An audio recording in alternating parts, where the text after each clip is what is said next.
Previous lecture में हमने dipole से रिलेटेड चीज़ों को डील कर लिया था।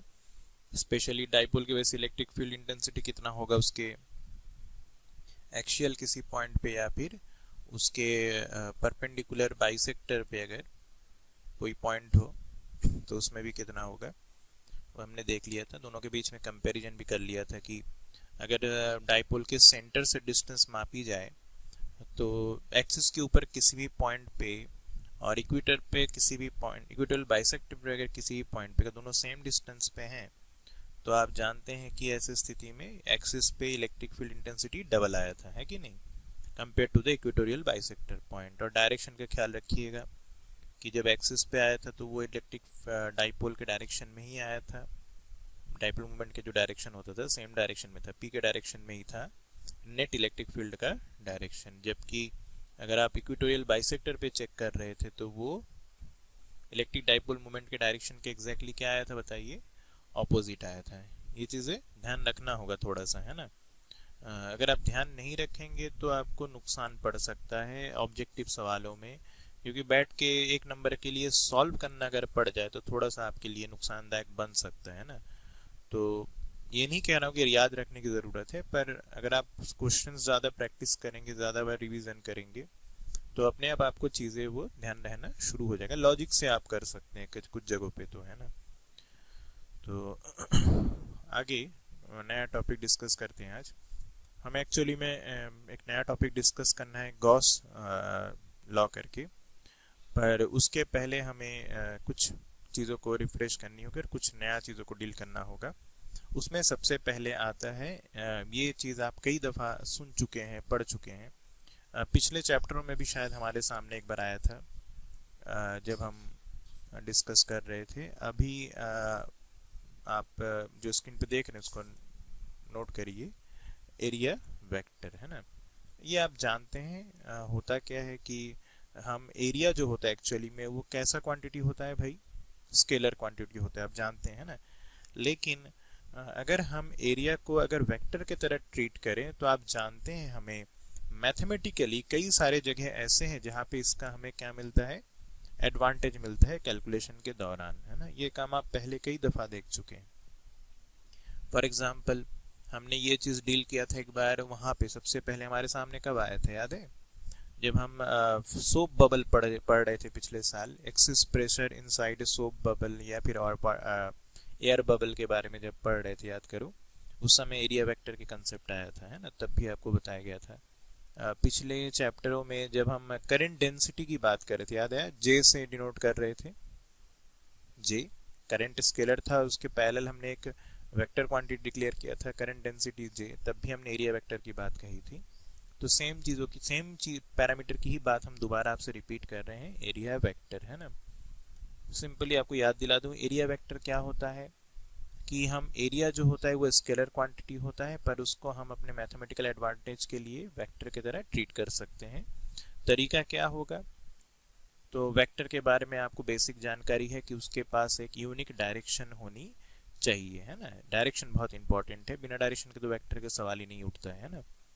तो एरिया वेक्टर क्या होता है कि हमारे पास जैसे कोई भी एक सरफेस है, उस सरफेस के हम क्या कर लेंगे, परपेंडिकुलर डायरेक्शन को हम एज अ वेक्टर का डायरेक्शन कंसीडर करेंगे, और ओवरऑल तो क्या बन जाएगा आपके एरिया वेक्टर, जिसका मैग्नीट्यूड एरिया के बराबर ही होगा। अगर कोई एरिया है उसका सरफेस एरिया का जो वैल्यू है वही उस एरिया वेक्टर का मैग्नीट्यूड होगा। और डायरेक्शन क्या होगा बताइए, कि उस जो सरफेस होगा उसके एग्जैक्टली परपेंडिकुलर डायरेक्शन को हम क्या कंसीडर करेंगे, हमारे एरिया वेक्टर का डायरेक्शन। याद आया सबको, क्लियर है ना सबको, है ना। आप फिगर में भी देख सकते हैं, बताया गया है, ठीक है ना। तो ये चीज़ आपको रिकॉल हो गया। तो हमारे पास एक नया टॉपिक है, हेडिंग डालिए, इलेक्ट्रिक फ्लक्स, इलेक्ट्रिक फ्लक्स, है ना। तो अगला टॉपिक हमारे पास इलेक्ट्रिक फ्लक्स, है ना। इसको समझने के लिए पहले हम एक बेसिक एक एक्सपेरिमेंट समझते हैं, हमारे डेली लाइफ से जुड़ा हुआ, तो आप बहुत आसानी से समझ पाएंगे। फिर ये क्या होता है उसका डेफिनेशन क्लियर करते हैं ना। एक तरह से ये जो हम डील करने जा रहे हैं इलेक्ट्रिक फ्लक्स, ये वास्तविकता में हम करने क्या जा रहे हैं, इलेक्ट्रिक फील्ड स्ट्रेंथ को ही डील करने जा रहे हैं। बात समझ रहे हो ना? कोई भी चार्ज होगा अपने चारों तरफ इलेक्ट्रिक फील्ड बनाता है ना? उसी फील्ड को मेजर करने का एक तरीका हमने डील कर लिया ऑलरेडी, इलेक्ट्रिक फील्ड इंटेंसिटी आपने डील कर लिया है ना? तो ठीक उसी तरीके से हम फील्ड के ही ताकत को समझने का ही एक तरीका आप समझ लीजिए हम डील करने जा रहे हैं, जिसको नाम दे रहे हैं इलेक्ट्रिक फ्लक्स, है ना? तो थोड़ा सा इसको फील करने की कोशिश करिए तो आप ज्यादा आसानी से फील समझ पाएंगे। जैसे सभी के घरों में शावर है ना? बाथरूम का जो शावर है उसकी बात हम कर रहे हैं। तो अब जब शावर को ऑन कर दीजिए तो आप देखे होंगे शावर में खूब सारे पोर्स हैं, उसमें खूब सारे पोर्स है ना, छोटे छोटे से, जिसमें से पानी एक लाइन की तरह निकलता है। नोटिस किए होंगे सब लोग, एक सिंपल स्ट्रेट लाइन बनाता हुआ नीचे की तरफ आता है, ऐसा ही होता है। अब आप इमेजिन करिए पानी ऊपर से नीचे की तरफ गिर रहा है, सभी के सभी पोर से एक साथ पानी नीचे की तरफ आ रहा है, ऐसा ही आ रहा होगा, है कि नहीं? है ना? हमने इसके नीचे क्या कर दिया, अपने हाथ को रख दिया, हाथ को ऐसे रख दिया, ठीक है ना? तो क्या होगा बताओ, सभी के सभी जो पानी के धार हैं, जो फ्लोज हैं, वो आके आपके हाथ को स्ट्राइक करेंगे कि नहीं करेंगे? करेंगे। अगर मैंने हाथ को ऐसे रखा है हथेली को, तो सभी के सभी जो पानी के धार है वो आके आपके हथेली को एकदम स्ट्राइक करेंगे। क्लियर है? लेकिन अगर मैं अपने उस सेम हथेली, मैंने हथेली को तो नहीं बदला है ना, हम अपने हथेली को जस्ट क्या कर दे बताओ, ऐसा कर दे, ठीक है ना? इस तरीके से रख दे, तो अब क्या होगा बताओ? इमेजिन करिए जो भी धार है ऐसे ऊपर से आ रहे हैं, तो क्या इस एरिया को कोई भी पार करके निकलेगा क्या? नहीं निकलेगा। कितने लोग समझ रहे हो? इसके ग्रेज करता हुआ निकल जाएगा, छू के साइड से ऐसे निकल जाएंगे। Am I clear? कितने लोगों को ये बात क्लियर हो रही है ना? तो इस तरह से ग्रेजिंग करता हुआ, छूता हुआ दोनों साइड से चला जाएगा। Am I clear? ठीक है ना? और अगर हमने हाथ को ऐसे एंगल पे रखा तो पानी आके गिरेगा, है ना? तो अब जाके कुछ पानी के जो धारे हैं वो आपके हाथ को क्या करेंगे, हिट करेंगे, स्ट्राइक करेंगे, है कि नहीं? लेकिन जितना ऐसे एकदम सीधे बिछा के रखने पर जितना पानी के धार आके स्ट्राइक कर रहे थे, क्या एंगल पे रखने पर उतना पानी के धार स्ट्राइक करेंगे क्या? नहीं करेंगे ना। और अगर मैंने एकदम से ऐसे रख दिया, जस्ट इमेजिन करो बहुत पतला है हमारा ये जो सरफेस है, तो क्या एक भी पानी के धार इसको स्ट्राइक करेगा क्या, या आर पार करके निकलेगा क्या? नहीं निकलेगा। कितने लोग समझ रहे हो मेरी बात? क्लियर है? इसी चीज को, ये जो हम शब्दों में समझाने की कोशिश कर रहे हैं, इसी को फिजिक्स में क्या नाम दिया गया है? फ्लक्स। क्या नाम दिया गया है? फ्लक्स। अब समझ रहे हो ना? अब बस इसको किस चीज से रिप्लेस कर दीजिए आप, जो पानी के धार आपको मैंने समझाया उसको आप बदल दीजिए किससे? इलेक्ट्रिक फील्ड लाइन से। कितने लोग समझ पा रहे हो?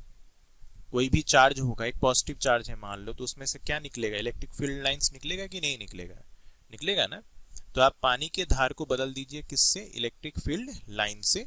और हथेली को आप किसी से मत रिप्लेस करिए, उसको सिंपली एरिया समझिए। कितने लोग समझ रहे हो मेरी बात? सरफेस एरिया, ठीक है ना?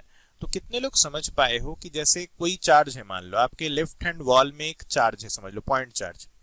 आपके रूम में आप अपने बाएं तरफ वाला जो वॉल है उसमें समझ लो दीवार के साथ एक आपने पॉजिटिव चार्ज चिपका के रखा है, ठीक है ना?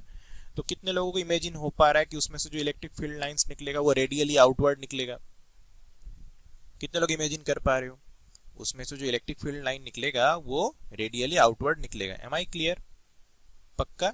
ठीक है ना? अब जस्ट आप इमेजिन करिए, आप अपने हाथ को ऐसे रखिए, तो कितने लोग समझ रहे हो कि अगर मैं हाथ को ऐसे रखा तो मैक्सिमम इलेक्ट्रिक फील्ड लाइन आके मेरे हाथ को पार करता हुआ दूसरे तरफ निकल जाएगा? समझ पा रहे हो? क्योंकि आपके लेफ्ट हैंड वॉल में आपने क्या लगाया है? चार्ज। तो फील्ड लाइन ऐसे आ रही होंगी हाथ की तरफ, तो मैक्सिमम फील्ड लाइन आके आपको ऐसे चीरता हुआ निकल जाएगा। लेकिन अगर आपने हथेली को टेढ़ा कर दिया तो क्या उतना फील्ड लाइन आपको क्रॉस करेंगी क्या? नहीं करेंगे, ठीक है ना? अगर हथेली को ऐसा कर दिया तो एक भी नहीं क्रॉस करेगी। कितने लोग मेरी बात से एग्री करते हो? है ना? इस ऐसे स्थिति में सिर्फ छू के निकल जाएगा।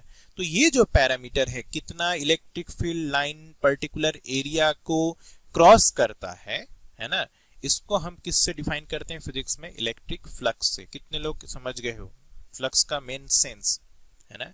The number of electric field lines crosses the given area, है ना, तो उसको हम क्या डिफाइन करते हैं, इलेक्ट्रिक फ्लक्स, ठीक है ना। अब थोड़ा सा दिमाग चलाते हैं कि इसको मैथमेटिकली कैसे हम बता पाएंगे, क्योंकि कितने लोग समझ पा रहे हो, एंगल पे डिपेंड कर रहा है। देखो 3 चीजों पे डिपेंड करेगा इलेक्ट्रिक फ्लक्स, कितने लोग एग्री करते हो। एक तो इलेक्ट्रिक फील्ड के स्ट्रेंथ पे डिपेंड करेगा कि नहीं करेगा, स्ट्रेंथ ई पे डिपेंड करेगा कि नहीं करेगा, करेगा। अरे भाई ई अगर ज्यादा होगा, जो अगर चार्ज है, आपने जो चार्ज रखा है उसके वजह से इलेक्ट्रिक फील्ड अगर ज्यादा ताकतवर होगा, तो हाथ कैसे, ऐसे हमने हाथ को ऐसे ही रखा है, ठीक है ना। अगर चार्ज ज्यादा ताकतवर है तो ज्यादा लाइन उस चार्ज से निकलेगा, कितने लोग एग्री करते हो। ज्यादा बड़ा चार्ज, ज्यादा स्ट्रॉन्ग चार्ज तो ज्यादा स्ट्रॉन्ग इलेक्ट्रिक फील्ड तैयार करेगा। ज्यादा स्ट्रॉन्ग इलेक्ट्रिक फील्ड का मतलब यही हुआ कि ज्यादा इलेक्ट्रिक फील्ड लाइंस होंगे, उसमें से निकलेंगे, हम ऐसा इमेजिन कर सकते हैं। तो अगर हमने हाथ को ऐसा रखा है तो जरूर बहुत ज्यादा इलेक्ट्रिक फील्ड लाइन आके इसको क्रॉस करें, कितने लोग समझ गए हो। तो एक तो चीज डिपेंड करेगी कैपिटल ई पे, क्या सब लोग समझ पाए हो, है ना, ठीक है। अगर चार्ज वीक होगा तो इलेक्ट्रिक फील्ड लाइन कम होंगे, तो एरिया हमने ऐसा ही रखे रहेंगे, एरिया को हम बदल ही नहीं रहे, तब भी हमारा इलेक्ट्रिक फ्लक्स क्या हो जाएगा, कम। कितने लोग एग्री करते हो। शावर को समझ रहे हो ना, शावर की कंट्रोलर होता है, नॉब होता है ना। अगर हमने नॉब को तेज कर दिया, है ना, तो ज्यादा पानी आएगा, तो ज्यादा लाइन आपको क्रॉस करेगी कि नहीं करेंगी, ज्यादा पानी आके आपके हाथ को हिट करेगा। लेकिन अगर आपने नॉब को धीमा कर दिया, यानी कि इमेजिन करिए आपने चार्ज को कमजोर कर दिया, यानी कि इलेक्ट्रिक फील्ड को कमजोर कर दिया, यानी कि इलेक्ट्रिक फील्ड लाइंस घट गए, तो नतीजा क्या होगा, अब आके ज्यादा कम पानी आके आपके हाथ को स्ट्राइक करे। कितने लोग एग्री करते हो, ठीक है ना। तो इलेक्ट्रिक फील्ड के स्ट्रेंथ पे आपके फ्लक्स डिपेंड करने वाला है, ये बात सब लोग समझ गए, ठीक है ना। दूसरा चीज डिपेंड करेगा एरिया पे, कितने लोग एग्री करते हो। अब अगर मेरा हाथ है ना, अगर मेरा हाथ है और अगर कोई बिग शो को जानते होगे, बिग शो WWE वाला, है ना, तो मेरे हाथ सेम पानी के धार है, सेम शावर है, हमने जाके अपना हाथ रख दिया, ठीक है ना, तो मेरे हाथ में ज्यादा हिट करेगा कि बिग शो के हाथ में ज्यादा हिट करेगा, बताना जरा। डेफिनेटली बिग शो के हाथ को ज्यादा स्ट्राइक करेगा, क्योंकि उसके हाथ के सरफेस एरिया ही बड़ा है, हो सकता है उसका हाथ मेरे 2 हाथ के बराबर हो, है ना, बहुत बड़ा है शरीर उसका, खली का समझ लो, है ना। तो उसका हाथ मेरे हाथ से मान लो डबल है, बड़े डबल साइज का है, तो सेम शावर है, लेकिन मेरा हाथ छोटा था, एरिया कम था, तो फ्लक्स भी कम आके हिट किया। लेकिन जिसका हाथ ही बड़ा होगा तो उसमें जो आके टकराने वाला फील्ड्स होंगे वो भी क्या होंगे, स्ट्रांग होंगे। कितने लोग समझ गए हो, पक्का।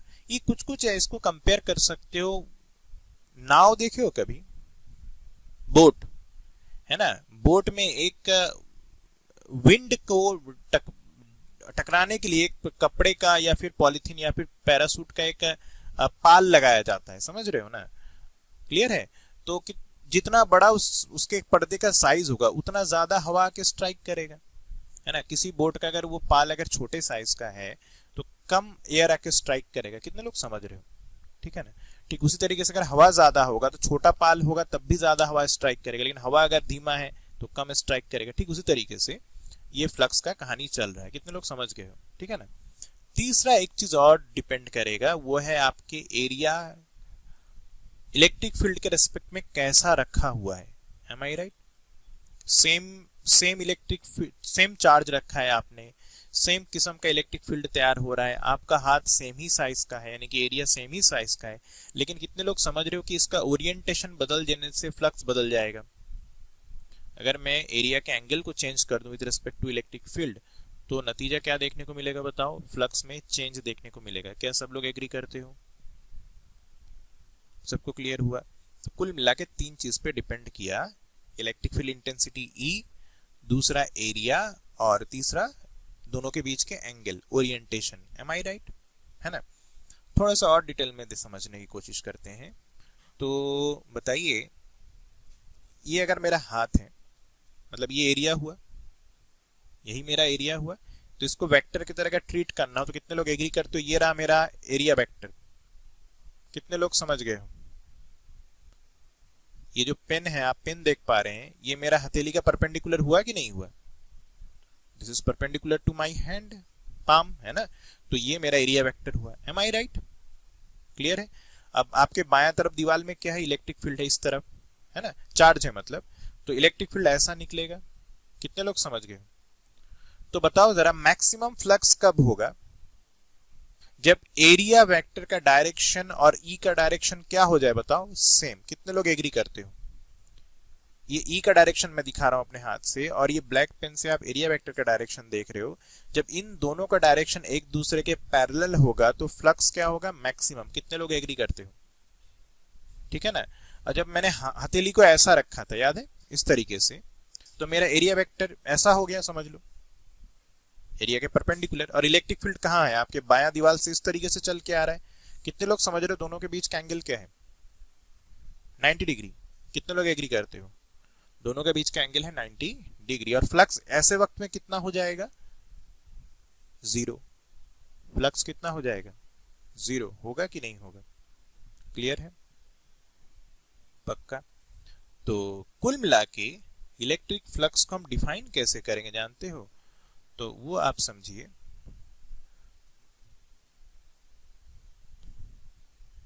हम फ्लक्स को लिखेंगे कुछ फाई ई, मतलब समझ गए होगे। फाई से हम बता रहे हैं फ्लक्स और ई से बता रहे हैं काहे का फ्लक्स? Electric flux. कितने लोग समझ रहे हो? एक्चुअली हमें और भी तरीके का फ्लक्स देखने को मिलेगा, जैसे कि मैग्नेटिक फ्लक्स, है ना। हम जब Faraday law of electromagnetic induction एक चैप्टर होगा आपके बुक में देखे होगे, उस समय पे बात करेंगे कि मैग्नेटिक फ्लक्स भी होगा। तो वहां पे ई की जगह पे क्या लिख देंगे? Capital B. कितने लोग एग्री करते हो? तब समझ जाइएगा बी फॉर मैग्नेटिक फील्ड है तो वो मैग्नेटिक फ्लक्स बताएगा। अभी हम इलेक्ट्रिक फील्ड के वजह से फ्लक्स पता कर रहे हैं तो मैंने फाई ई लिख दिया है ना। ये होगा इसके बराबर, देखना जरा, ई, इलेक्ट्रिक फील्ड एक वेक्टर क्वांटिटी सबको पता है ना, डायरेक्शन होता है। ई डॉट, डॉट मतलब डॉट प्रोडक्ट, वेक्टर में मल्टीप्लाई डॉट और क्रॉस दो तरीके से होता है ना। तो ये होगा आपकी इलेक्ट्रिक फ्लक्स। फाई ई बराबर ई डॉट डी एस, यानी कि कह लो अगर मैं ओपन कर दूं तो कितना बनेगा? E D S cos theta. Theta क्या है बताओ? Angle between E vector and area vector. कितने लोग एग्री करते हो? कितने लोग समझ गए आप पूरे कहानी को? क्लियर है? पक्का? ठीक है ना। तो इस तरीके से आप देख सकते हैं। आप देखो, देखो जरा, एंगल जब जीरो आएगा तो फ्लक्स बराबर ई डी एस मैक्सिमम आएगा कि नहीं आएगा? कॉस जीरो 1 होता है, पता है ना। तो कॉस जीरो आप 1 कर दीजिएगा तो मैक्सिमम आएगा। और उसके बाद आप जब 90 करिएगा दोनों के बीच का एंगल, तो क्या होगा बताओ? जीरो हो जाएगा। एंगल जब 90 करेंगे cos 90 जीरो होता है तो जीरो आ जाएगा। तो आप जानते हैं, प्रैक्टिकली मैंने आपको फील करवा दिया कि कब मैक्सिमम होगा और कब मिनिमम। कितने लोग एग्री करते हो पूरे कहानी से? सबको क्लियर हो गया? तो सबको एरिया वेक्टर समझ गया में आ गया, सबको मैं इलेक्ट्रिक फ्लक्स भी समझ में आ गया होगा। ठीक है ना? क्लियर? तो आप इस पूरे स्लाइड को अब नोट डाउन करिए। फिगर समझ रहे हो? तीनों कंपेयर कर पा रहे हो क्या दिखाने की कोशिश की गई है ना? तब इसको बना लीजिए तेजी के साथ। अब ये तो हुआ इलेक्ट्रिक फ्लक्स का डेफिनेशन, है ना। कई बार क्या होता है, एरिया का डायरेक्शन हमेशा कांस्टेंट हो जरूरी नहीं है। कितने लोग एग्री करते हो? जैसे मान लिया कि स्फेरिकल बॉल है, जैसे ये बॉटल है मान लो, ठीक है ना। तो कितने लोग एग्री करते हो इसका डायरेक्शन हर जगह पे बदल रहा है? जैसे अगर मैं इस जगह की एरिया की बात करूं तो यहाँ का डायरेक्शन ये होगा कि नहीं होगा? क्लियर है? लेकिन अगर मैं ये सामने वाले फेस की बात करूं तो यहाँ पे डायरेक्शन मेरे तरफ से आपके तरफ हो गया कि नहीं हो गया? हो गया। और पीछे में देखोगे तो ये डायरेक्शन मेरे तरफ हो गया, इधर बाहर की तरफ। कितने लोग एग्री करते हो? तो हर जगह पे डायरेक्शन बदल रहा है। ठीक है ना? क्लियर? तो ऐसे स्थिति में फ्लक्स कैसे निकालेंगे? तो कोई बात नहीं, हम छोटा सा टुकड़ा कंसिडर करेंगे। दिमाग चलाओ। हमारे पास एक स्मॉल पीस होगा, जैसे मान लीजिए एक वेरिएबल इस एरिया है, ठीक है ना। इस तरीके का सिनेरियो है, ठीक है ना। तो इसका एरिया हर जगह बदल रहा है, तो हम क्या करेंगे, यहाँ पे एक छोटा सा टुकड़ा कंसीडर कर लेंगे। कितने लोग एग्री कर रहे हो? ये जो छोटा सा टुकड़ा है जो कि ds है, इसका डायरेक्शन ये हो गया, ये ds का डायरेक्शन हो गया। ठीक है ना? क्लियर? और यहाँ पे इलेक्ट्रिक फील्ड लाइन मान लो कैसे भी जा रहा हो, ऐसे ऐसे जा रहा हो, जैसे भी इधर उधर आड़ा तिरछा क्या जो भी जा रहा है कोई फर्क नहीं पड़ता। तो इस जगह में छोटा सा, इस जगह का फ्लक्स क्या होगा बताओ, छोटा सा एरिया लिया तो बहुत मामूली सा क्या होगा फ्लक्स। कितने लोग एग्री करते हो? अपने एरिया छोटा सा लिया तो फ्लक्स भी बहुत मामूली सा होगा। कितना होगा तो आप जानते हैं ई डॉट ds के बराबर। कितने लोग एग्री करते हो, है ना। तो इस तरीके से हम क्या करेंगे बताओ, यहाँ पे जैसे टुकड़ा ले लिया, इस तरह से हर जगह पे छोटा छोटा टुकड़ा कंसीडर कर सकते हैं कि नहीं कर सकते। यहाँ पे टुकड़ा ले लिया, यहाँ पे टुकड़ा ले लिया, यहाँ पे टुकड़ा ले लिया, इस तरह से बहुत सारे छोटे छोटे टुकड़े लेंगे और हर जगह पे ई डॉट ds निकालेंगे। तो टोटल फ्लक्स कैसे पता चलेगा, सबको जोड़ना पड़ेगा। सभी इस तरह के डी फाई जो आया है सबको जोड़ दोगे तो मैथमेटिकली इसको कैसे रिप्रेजेंट किया जाएगा। कितने लोगों को चमक गया है? तो फाई ई बराबर बन गया ई डॉट ds। तो वेरिएबल एरिया के केस में हमें फ्लक्स निकालने का तरीका क्या होगा, इंटीग्रेशन करना होगा। कितने लोगों को बात एकदम क्लियर है? एरिया अगर प्लेन होता है, एग्जैक्टली प्लेन, तब तो कोई झमेला नहीं था, डायरेक्ट हम ई डॉट da मार देंगे, काम हो जाए, क्योंकि डायरेक्शन कांस्टेंट है। लेकिन यहाँ पे डायरेक्शन बदल रहा है, एरिया आड़ा तिरछा हो, तो वहां पे आपको इंटीग्रेशन के थ्रू जाना पड़ेगा। क्लियर है ना। नोट कर लो कि वेरिएबल डायरेक्शन के केस में हमें फ्लक्स निकालने के लिए इंटीग्रेशन के थ्रू जाना पड़ेगा। We have to do integration, for this we have to consider a small area dA, है ना, and we have to find a small electric flux related to that small area ds, and that is going to be equal to d phi e, that is equal to e dot ds. Then we have to sum up all these quantities, and the summing of these quantities is mathematically denoted by integration, है ना। Hence their net electric flux is going to be equal to integral of e dot ds. Am I clear? है ना, सबको एकदम clear होगा मेरे ख्याल से, है ना। बहुत बढ़िया। तो यहाँ तक के लेक्चर आपको क्लियर है। कल हम लोग डिस्कस करेंगे गॉस लॉ के बारे में, ना। इसी को यूज करके एक लॉ है आगे, गॉस लॉ, जो कि बहुत इंपॉर्टेंट है। उसमें बहुत सारे डेरिवेशंस भी हैं और न्यूमेरिकल भी पूछे जाते हैं, ठीक है ना। तो हम लोग कल मिलते हैं गॉस लॉ के साथ में, ठीक है। क्लियर।